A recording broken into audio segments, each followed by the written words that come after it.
Côte d'Ivoire chérie, et sois toujours bénie. Côte d'Ivoire, mon amour, rayonne dans le monde entier et prospère toujours. L'univers envie ton génie, et puisqu'on va se glorifier, pays immortel, nous te chérissons, Côte d'Ivoire, mon amour. On a fait des années de guerre. On a les derniers mois de la guerre, c'est-à-dire de janvier en avril, c'était tellement dramatique que nous tous en Côte d'Ivoire, vraiment, on voulait se reposer un peu. On voulait se reposer un peu, c'est-à-dire dormir tranquille, quoi. Mais c'est pas vrai. C'est mal connaître les politiciens de la Côte d'Ivoire. C'est-à-dire, leur façon de faire la politique, moi-même, goût de faire là, ça m'étonne. Je vous dis que ça m'étonne. C'est-à-dire des gens qui font la politique 24 heures sur 24 heures. C'est-à-dire sans repos, ni rien du tout. Et quel genre de politique? Au lieu de faire une politique verbale, une politique de violence, où on attaque, on agresse. C'est difficile. Ce que nous avons traversé là, est-ce que ça doit donner encore des idées à quelqu'un de chercher à faire la guerre? Moi, vraiment, je pensais que l'Ivoirien était beaucoup plus responsable, beaucoup plus conscient, et puis projetait beaucoup son avenir, et je ne pensais pas qu'encore il puisse y avoir des gens capables de chercher d'attaquer. Et c'est ça que nous vivons à l'ouest. Ce que vous ne savez pas, c'est que l'ouest, tous ceux qui sont à l'ouest ont voté majoritairement Laurent Gbagbo. Ça, il faut que je vous dise la vérité. Quand vous prenez les fichiers, les fichiers, et que vous êtes en train de faire les décomptes, vous verrez que Gbagbo a fait un grand score à l'ouest. Alors aujourd'hui, au niveau de la frontière de Ghana en Côte d'Ivoire, on ne peut pas attaquer. Au niveau de la frontière nord, on ne peut pas attaquer. Mais c'est toujours à l'ouest que les gens attaquent. Mais est-ce que quand les gens analysent, est-ce qu'ils essaient de comprendre qu'est-ce qui se passe à l'ouest? Pourquoi on attaque toujours à l'ouest? Pourquoi dans les deux côtés c'est beaucoup plus pacifié? À Bigamé c'est pacifié. Au Ghana frontière c'est pacifié. Le nord est pacifié. Et puis au niveau de l'ouest, ça ne va pas. Quand c'est comme ça, il faut remonter dans l'histoire. C'est-à-dire connaître le passé pour comprendre le présent et préparer l'avenir.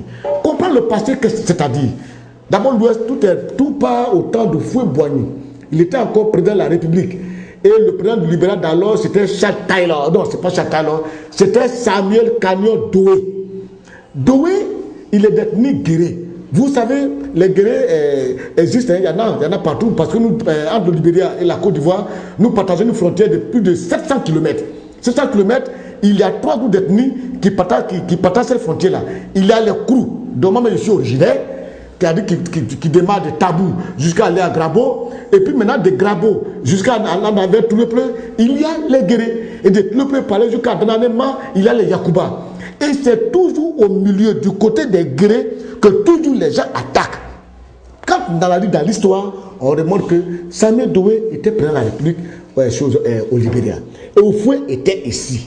Le renversement de Samuel Doué a commencé, c'est vrai, mais je me rappelle très bien que des gens comme ça, Taylor, dormaient en Côte d'Ivoire. Ils avaient le soutien des autorités ivoiriennes, à nos classes Houphouët-Boigny. Pourquoi? Parce qu'ils dormaient à l'hôtel Cascade. Ils dormaient souvent à Danané, ils dormaient souvent à l'hôtel Cascade. On le voyait tous, on voyait tous. Assan Gueye était encore colonel de l'armée, on le voyait tous. On voyait souvent des militaires même qui prennent des nourritures, par exemple, donner ça aux combattants de Taylor.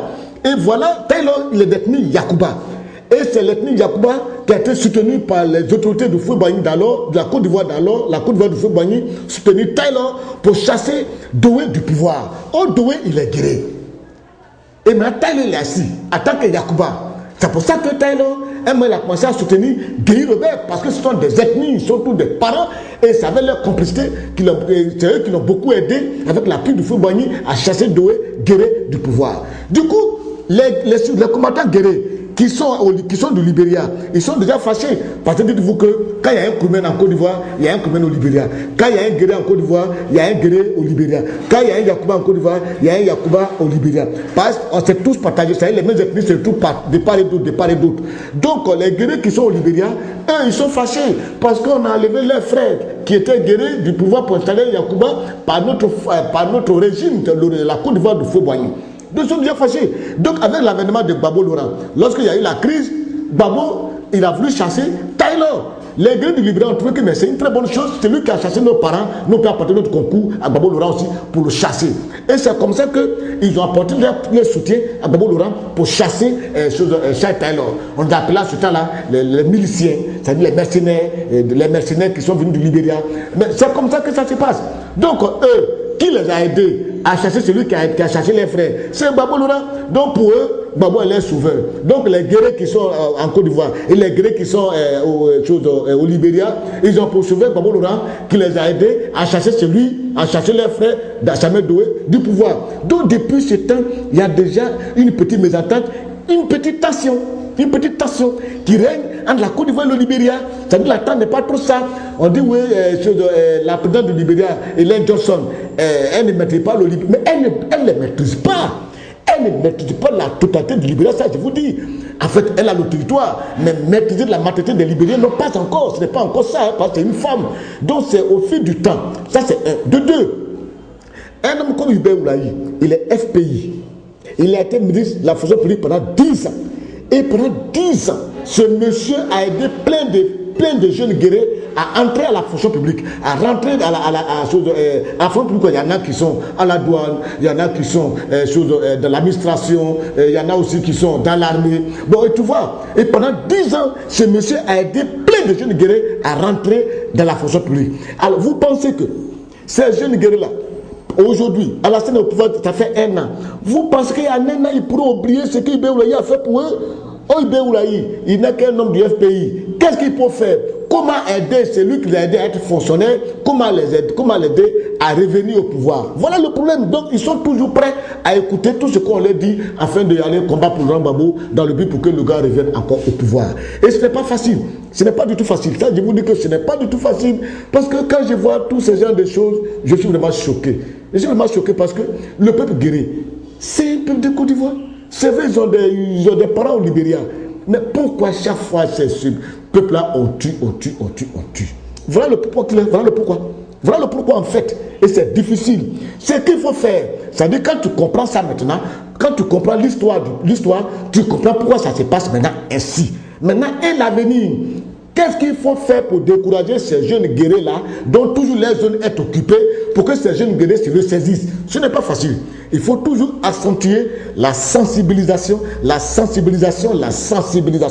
Amener les jeunes guerriers à créer des micro-projets pour ces jeunes, parce que c'est d'abord, ils ont pris toutes les plantations, ils n'ont plus de plantations, parce qu'ils ont vendu tous les terres, parce qu'eux aussi sont très paresseux, ils ne veulent rien faire. Ils ont vendu tous les terres au Burkinabé, au Baoulé, en fait, ils ont vendu tous les terres, donc ils n'ont plus rien. Mais comment ils vont faire? Soit ils font par là pour récupérer les terres forcées, ou alors on leur trouve quelque chose. Ce qu'on peut leur trouver, au niveau des terres, moi je dis, monsieur le président, je propose quelque chose. Tu n'as qu'à dire à l'Assemblée nationale de voter une loi. Celui qui a une terre, la terre ne se vend pas. La terre ne doit pas se vendre. Parce que si on doit vendre la terre, c'est que pendant 10 ans, si par exemple les Maliens, ou bien les Guinéens, ou bien les Sud-Africains ont payé tous les terres de la Côte d'Ivoire, la Côte d'Ivoire devient d'État sud-africain, on ne vend pas les terres. Ça, c'est interdit. Mais tous ceux qui occupent les terres, on peut les donner. Ça dit, bon, si tu avais ta terre, toi qui as mis ça en valeur, comme on t'avait déjà vendu ça, on va t'arracher. Tu prends 1 tiers, les autres prennent 2 tiers. Mais ce que tu as, les 1 tiers là, c'est ta plantation qui est dessus qui t'appartient, mais la terre ne t'appartient pas. Et puis, à un certain nombre d'années, on récupère ces terres-là pour les mettre à la disposition du propriétaire terrien. Et ça, c'est clair. Et puis, les jeunes guerriers qui sont là, il faut leur trouver des financements, des micro-projets, les sensibiliser. C'est-à-dire les cas de la région guerrier doivent chaque fois se réunir. Oui, parce que ce n'est pas facile, en 10 ans, ce qu'on a mis dans les têtes, dans les jeunes guerriers, d'arriver ça en 1 an. Donc, ne pensez pas que oui, on fait réconciliation, on commence à être fatigué. Ne soyez pas fatigués. Il faut toujours aller doucement. Faire des sensibilisations. Envoyer des cadres guerriers. Ils n'ont qu'à se réunir. C'est-à-dire, et puis, organiser des jeunes gens en association, en groupe, en coopérative, financer des micro-projets pour qu'ils soient autonomes. Parce que celui qui a fait n'est pas un homme libre. Oui, c'est vrai, parce qu'aujourd'hui, on est en train de... Moi, je suis reconnu une chose. Draman, il fait un bon travail. J'ai vu l'université, je suis d'accord. Ça travaille propre là-bas. Les rues à Abidjan sont propres. Le problème que nous avons aujourd'hui, c'est que nous ne mangeons pas, les choses sont encore chères, on ne sait pas pourquoi ils n'arrivent pas à diminuer les prix. Moi, je ne comprends pas, mais un jour, on va se rencontrer, puis on va se parler. Mais sinon, le travail à Abidjan, c'est bien. On voit des jeunes gens aujourd'hui qui travaillent dans les rues, qui font des routes, tout, qui trouvent à manger, c'est déjà très bien. Mais est-ce que, si on doit tuer des gens, et puis quand tu arranges une ville, c'est pour que des gens y habitent. mais les gens qui veulent habiter, s'ils meurent, est-ce que tu peux encore faire? Ça serait que je dis, il faut beaucoup accentuer sur la sensibilisation. Et puis, au niveau des services de renseignement généraux, il faut encore y mettre beaucoup de moyens. Il faut mettre beaucoup de moyens au niveau des services de renseignement généraux. Et c'est très important. Parce qu'aucune armée n'est puissante sans un bon service de renseignement. Ça, ce n'est pas possible. Ce n'est pas possible. Donc, il faut qu'il remédie à tout cela et c'est très important. Parce que nous sommes là aujourd'hui, nous n'avons pas de sécurité. Il ne faut pas demain matin et ils vont nous tuer parce que ça a été négligé. On prend le cas d'un homme comme M. Lida Kwasi Moïse. Lida Kwasi, il avait quoi? Moi, mais quand j'ai vu Lida Kwasi à la télévision, j'ai été choqué. J'étais vraiment dépassé. Je dis, mais Lida, il y a quel problème? Lida, il a tout perdu. Lida a été ministre de la Défense ici de 2000 à 2002 pendant 2 ans. Ministre d'État, ministre de la Défense. Ça, je sais ça très bien.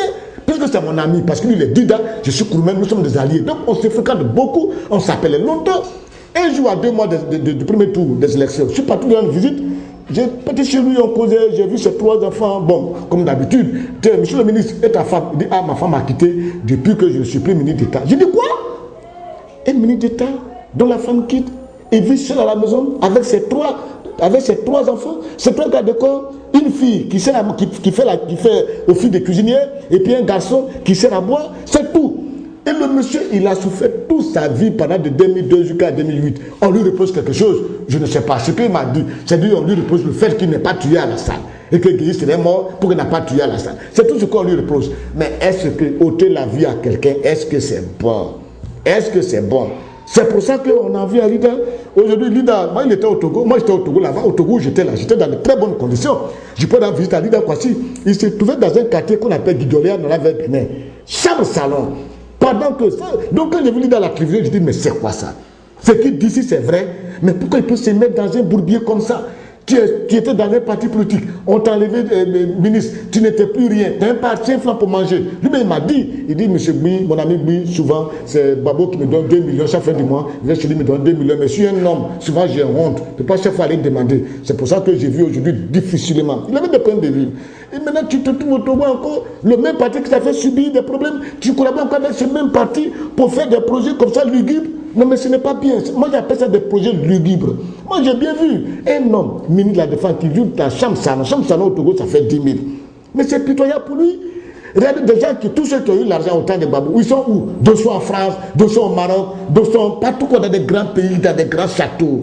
Lui, il dort dans Chambre Salon. Enfin, il n'a rien eu. Il n'a rien eu. C'est pour ça que je demande au président de la République d'avoir beaucoup plus pitié de lui, quoi. Moi, même quand je suis venu une année, j'ai même fait une interview, j'ai dit, ah, fais venir Lida Kwasi. Où il est là? Il n'a rien. Il n'a rien, ni rien.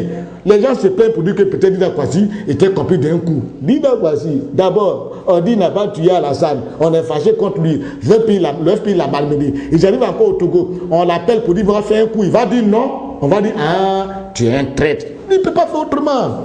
Celui qui n'a pas l'argent, n'a pas de dignité, n'a pas de parole, n'a pas de conviction. Il n'a pas de décision. C'est comme ça. Aujourd'hui, il est venu au pays ici. Là.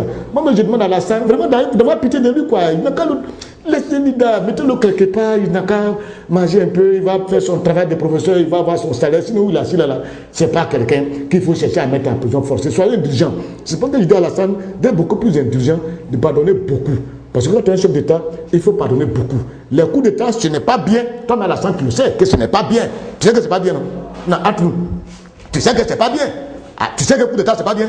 Tu sais ça maintenant, non? Voilà, coup d'État, c'est pas bien. Souvent, quand tu fais, ça énerve l'autre. Quand tu fais à l'autre aussi, ça énerve l'autre et ça fait très mal. Donc, nous tous soyons indulgents.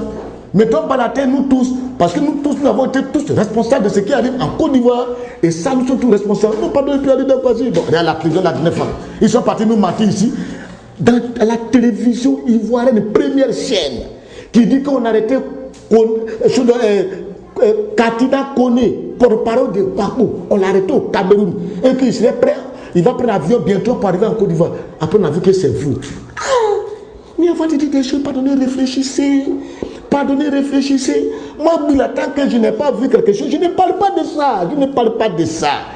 Pour ceux tout le monde a menti comme ça, aujourd'hui, Côte d'Ivoire devient un pays menteur. Parce que ce que vous avez de la télévision, nous on a dit aux gens. Et puis maintenant, on a honte, on dit les menteurs, voilà. Pourquoi tout ça? Avant de vérifier, mais c'est une télévision quand même. Le DG, avant de prendre une décision, il faut réfléchir beaucoup. Qui a dit ça? Sanctionnez-le. Vous, la Côte d'Ivoire n'est plus un pays où on doit chaque fois mentir. Non, non, non. Ah, Drama, les gars, c'est un garçon, c'est un garçon. Drama n'est pas là. Soro Guillaume, il est à Paris, il est en congé, il se repose. Aouzoudiano, il est en mission de travail là aux États-Unis. Dramane se trouve en Israël. Regardez la réception d'Israël. Ça dit Alassane Dramane Ouattara est le deuxième président ivoirien à fournir le sort, a été reçu comme un grand chef d'État. Je dis, quand je lis dans les journaux, je vois comment il a été reçu par Netanyahou, comment il a été reçu par Simon Pérez, par le ministre de la Défense aussi, par le directeur de les banques, les gens BCAO là-bas, là, les directeurs aussi. J'étais ému. Mais Alassane, c'est un grand monsieur. Nous, ça nous plaît. Parce que quand on voit notre ami, notre frère, notre camarade, notre président Alassane être reçu dans des grands points comme ça, c'est nous qui sommes honorés. C'est très bien, nous sommes très contents. Vraiment, j'ai été très ravi, j'étais très content. Nous, il a été bien reçu. J'ai vu la réception qu'on est arrivé en France. Et après, j'ai vu encore la réception en Israël. J'étais vraiment dépassé. Jusqu'à aller planter l'arbre de vie en Israël. Qui a fait ça? Nous, on attend de grandir un peu. Il faut que la Côte d'Ivoire soit un grand pays au niveau de l'Afrique de l'Ouest. Il faut qu'on se fasse respecter et remarquer dans le conseil des grandes nations. Et c'est très important. Moi, je lui tire beaucoup mon chapeau. Je tire beaucoup mon chapeau. Je tire beaucoup mon chapeau, quoi. C'est ça, souvent, j'ai dit aux gens, souvent, les gens parlent de politique de rattrapage dans la salle. La même erreur que Bédi avait commise, c'est la même erreur qu'Alassane a commise. Bédi avait dit oui, il a parlé de l'ivoirité. L'ivoirité, c'est un bon concept. Ça dit comment l'Ivoirien mange, comment il s'habille, comment il marche, comment il danse, comment il parle. C'était très bien. Mais Bédi avait mal choisi l'espace où il a dit. Il a choisi un métier politique pour le dire. Dramane aussi, il part à Paris, on lui demande pourquoi tu nommes les gens du Nord seulement à des postes. Ça aussi, c'est vrai. Je ne peux pas vous dire que c'est faux. C'est-à-dire, les gens du Nord sont beaucoup plus privilégiés. Ils sont nommés plus que nous-mêmes. Nous-mêmes, on est même, moi-même, je suis même étonné même. On dit qu'ils sont plus intelligents que nous tous. Eux, ils ne sont même pas plus intelligents que nous tous ici. Ils pensent que c'est une victoire du Nord. Or, cette victoire du Nord ne serait pas possible sans la complicité des gens du Sud et de l'Ouest. Ça, aussi, c'est la vérité. Mais on va faire comment? Mais c'est ça. Mais Alassane ne dit pas de rattrapage. Mais il a fait une erreur en parlant de rattrapage. Ce n'était pas bien. Il a fait une erreur. Il doit dire simplement non, au temps de Gbagbo, il y a des gens qui ont eu beaucoup d'ascension et d'autres n'ont pas eu. Je veux un peu qu'ils rattrapent ça. C'est-à-dire, je veux un peu augmenter un peu leur niveau pour que tout soit sur le même niveau de vie, quoi. Parce que c'est pas normal. Quelqu'un qui était commandant en 10 ans devient général 4 étoiles et puis celui qui était colonel et encore colonel. Ça, c'est pas bien. Alassane doit arranger ça. Ça aussi, c'est vrai. Bon, il y a des fois quand je venais, il y a quelqu'un. Donc, Alassane ne doit pas dire rattrapage. Il doit dire mettre les gens à niveau. Donc, c'est une erreur, il a parlé. Maintenant, quand je venais avant-hier, quelqu'un était fâché contre moi, que M. Bouy, ce que tu as dit, ce n'est pas bien, tu es un artiste, tu as parlé, ce que tu dis là, c'est pour que tu marches avec les gens du pouvoir, pour que les gens du pouvoir, les gens dans la salle, te donnent l'argent à manger. Tu parles bien dans la salle ou bien quoi? Écoutez les gens qui mangent avec les pouvoirs, vous les connaissez. Les artistes qui mangent avec le pouvoir, vous les connaissez. Les artistes qui chantent pouvoir, vous les connaissez. Les artistes qui vont à la télévision pour soutenir pouvoir, vous les connaissez. Moi, j'avais vu là-bas, je dis ce que je pense. Si c'est à cause de ça là, si je sors cassette, celui qui veut, faut pas, il va payer. Si j'ai spectacle là, celui qui veut, faut pas, il va venir. Il n'a qu'à rester chez lui là-bas. Je m'en fous de ça. Je dirai toujours ce que je pense et ce que je ressens. Point barre. Ça, c'est clair. Sur le chemin du bonheur, marchons en message de la paix. Les phalanges de demain, puisons nos forces dans l'union jeunesse ivoirienne. Donnons-nous la main autour de nos aînés, essence de vaillance. Portons notre nation vers sa haute destinée. De nos vertus, aidons à bâtir ce beau pays. Les phalanges de demain, puisons nos forces dans l'union jeunesse ivoirienne. Donnons-nous la main autour de nos aînés, essence de vaillance. Portons notre nation vers sa haute destinée. À Goulou, à plus, à bientôt, je viens d'Allemagne chez toi. À bon attendant.